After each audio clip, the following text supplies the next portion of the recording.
With us right now on the hotline on this Monday morning is Dana Block. I think I've still got her on the line. Let's try this out. Dana, are you there? I am here. Okay, great. Dana Block is an actress and a playwright, and she's written a play about her brother, Marc, and she is going to be performing this one-person play in St. Joseph this weekend on Saturday night. So, Dana, I hope you can hear me okay, and I can hear you. I think we're good. Okay. Tell us about this play called Monkey Man. Start by telling us what the title means. Okay, sure. So it's a one-person show. It's called. This form of performing and playwriting has been called performance art. It's been called stand-up. It's been called solo work, and I call it solo work. I am actually going to be doing this solo show at a large festival, all solo work, off Broadway in November. So, yeah, it's a one-person show where one person plays all the parts. And it's the way I do it is by fully embodying all the different characters in the story, which I guess in this show there's about 12 different characters. So the play is about my brother, and the reason I'm coming to St. Joseph to do it is because I grew up in St. Joseph, and the whole story takes place in St. Joseph. Went to grade school, Edison grade school there, went to Central High School. My two older sisters did, my younger brother Marc did. My brother, Marc, became schizophrenic when he was about 17 or 18 years old, which is the age where it happens to most people if it's going to happen. And it was a big mystery. It was really an incredibly strange event that we didn't understand. We didn't know what it was about. We didn't know what was happening to him. My parents thought it was drugs. And it played out over several years until finally he left St. Joseph for good and went out on the road hitchhiking until he finally landed himself in a roadside motel called the Trails End Motel. When he was becoming mentally ill, like 17, 18 years old, 19 especially, he was writing compulsively, wrote and wrote. There's actually a word for this phenomenon called graphomania. And he wrote and wrote and wrote. And he also drew a lot of a lot of pictures that were actually pretty great. And when he left all of this behind. And me being an actor and a writer, I got hold of this material and constructed a show about it. And my idea in making the show was he is still alive. He's still living in a motel room, actually, but not the same one. But my idea and reason, I think, for making the show was, in a way, one of the things was to pay tribute to what a brilliant kid he was and what a funny kid. So I also think, why put anything up on the stage unless it's extremely entertaining? I mean, obviously the subject matter is heartbreaking, but in writing the show, put in a whole lot of stuff that's very, very funny, because I think you gotta laugh when you cry, you know. Mm-hmm. And it was fun. He was a funny kid, so it's a kind of the story is told in sort of a circular way, where it begins with my visit to the Trails End Motel in Niagara Falls, where he had been living for a while, and nobody had seen him for 20 years, and so I went to visit him. And so it's kind of circular, where it starts where I'm standing at the door of the Trails End Motel trying to get him to come to the door. And then I circle back around to when we were kids and all these crazy characters when we were kids, funny stuff we did, and into his grade school and high school years, and just, you know, some St. Joe people are in it, though hopefully they won't recognize themselves. I don't think they're even still around, like the principal of the high school at the time. But I'd say the first half of it is pretty funny. Another contributing factor is that both my parents were in the arts. My mother was an artist and a classical pianist, and my dad was a professional actor, and he also had a furniture store. So my brother, as all of us did, grew up in a milieu of just, intense creativity, of sort of anything goes, putting on plays, cracking jokes, staying up all night, making music. So when he entered this kind of bizarre land of schizophrenia, it kind of manifests in a very creative, artistic way. Do you think, tell us again, though, about the idea of Monkey Man. That's the title of this performance. What does it mean? Well, pardon me. The title originally comes from the fact that he had a little stuffed animal that he carried around until he was, 6, 7 years old, and it was a monkey. It was a stuffed monkey. And he just, held on to it like, it was life itself. But it also came to mean like evolution or devolution, that he was on the precipice.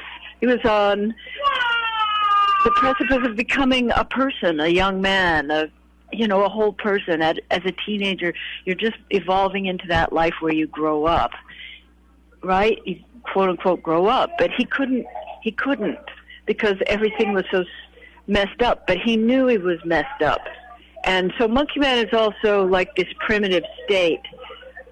I think for me that there's a kind of sensational state, and a disorganized state intellectually.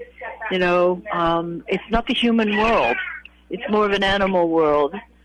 Do you think, Dana, he was aware that things were messed up, that, as you put it? Sorry, say that again? We should point out for our listeners that I think you're in a Starbucks, right? Yeah, I am. I'm going to try going out the door and see if this improves. Yeah, I heard some children screaming in the background, so that. Okay. Okay. Well, so are you? Can you talk while you're walking here? Now. Okay. All right. Well, great. And are you in New York at this time? Yes, I am. Okay. I am. All right.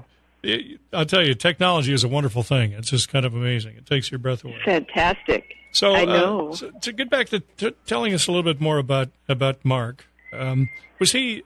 I take it that part of the heartbreak in this is that he was aware of some of the problems that afflicted him, and he had to struggle with that, but he was still able to find some joy in life. Would that be fair?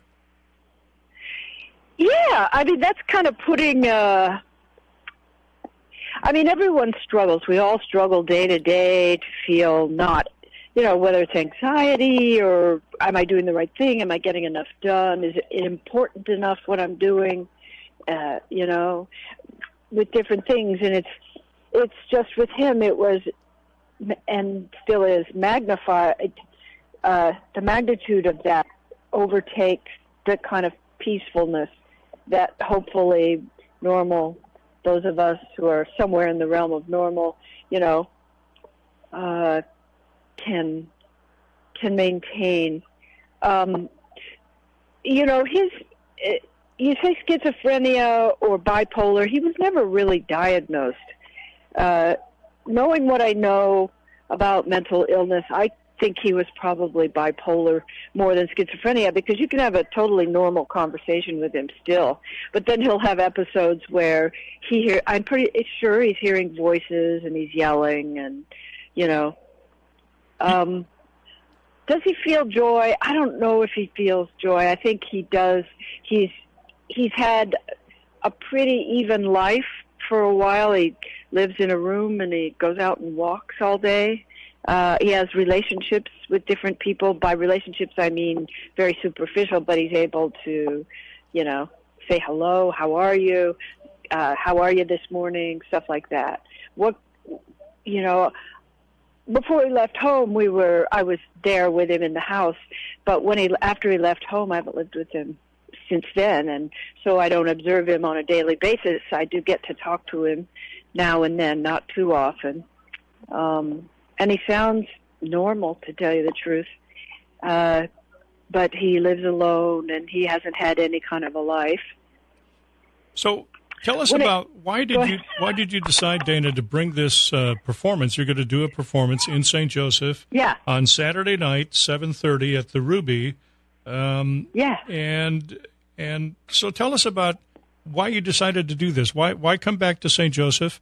It's great to have you coming back, but you're an actress. You're working in New York City. Why come back to St. Joseph for a night? Well, it was the place where it all happened, and it's so very much a part of the memory and of what happened.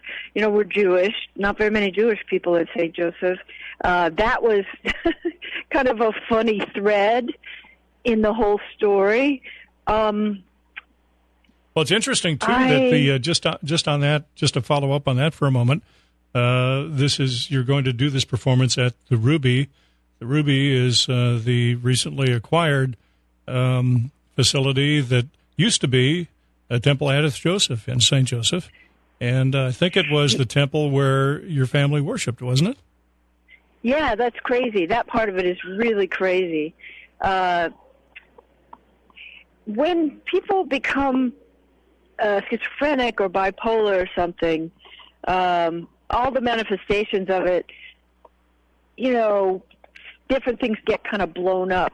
And in my story, my story is 90%, 95% based on Marc. And I took monologues that he had written in his notebooks. I've got material in the play that he wrote because it was brilliant. It's like you hear that guy on the street corner ranting. I don't know in St. Joe if you do, but in bigger cities, unfortunately, a lot of mentally ill, they live on the street and stuff, and you can hear somebody in a rant that's incredibly hilarious and brilliant, makes no sense, but it has its own logic.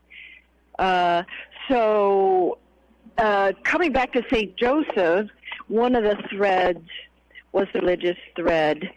It's not super prominent in the show because I think that's kind of a turnoff to focus on that, but there were pieces of it, like at the end of the show, I don't want to give away the end of it because I think the end of it is very powerful, but, it's woven into the fact that we were on the Missouri River, arrowheads and the big muddy, the weeds and the arrowheads and watching the river and, I don't know. It's the specificity of the story is that it was in St. Joseph. St. Joseph is a pretty amazing place, actually. Well, we think so, and we're glad that you think so, and we're glad that you're coming back to give this performance on Saturday night. And as I understand it, the performance is going to be followed by a talkback with you after the show. Tell us about that. Yeah. Well, that's kind of a thing that theaters do these days. I don't know if they're doing it at the Ruby as a regular part of their shows, but I learned from it. It's the show is continuing to evolve. I wrote it quite a while ago, but I've continued to work on it, and I'd like to hear from the audience. I hear, people see things that I have no idea what they're going to see in it. On one level, I want it to work theatrically, but on a very important, deeper level, I want to know if people what message they're getting, what they see, what's funny, what's painful, what reads to them, what they don't understand. And maybe people have questions to ask me about the show. I just find those things really amazing. We'll also have an opportunity to attend a workshop, I think, the day after On the Yes. 25th? Yeah. And then on Sunday, I'm teaching a workshop called Give Me Your Best 5 Minutes.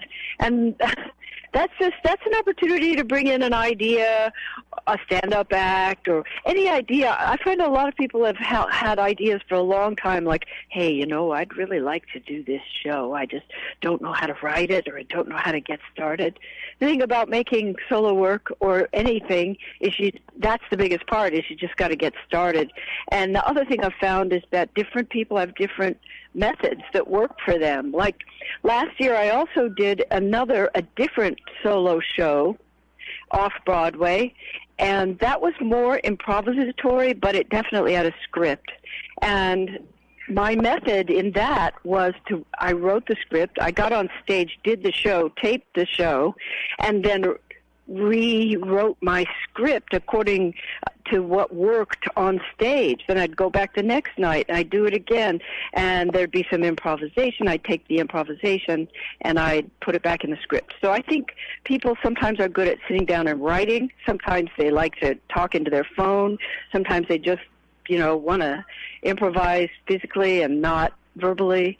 So this workshop is going to be a 3-hour, quick and dirty workshop on creating material. People bring in any kind of idea or object, piece of text, a song, and I'm going to give like 5 different ways to create material, and then at the end of it, we'll perform these pieces for each other. I'll do one too. All right. Well, this sounds like an exciting time to get together with you, Dana Block, this weekend. It's Saturday night at the Ruby at 7:30, followed by the Talkback, and then the next day you're going to conduct this 3-hour workshop. And we just look forward to seeing you in St. Joseph, and we're glad that you're coming. And I thank you for doing this interview with us this morning. Oh, thank you very much. St. Joe really is a very special place. Thank you.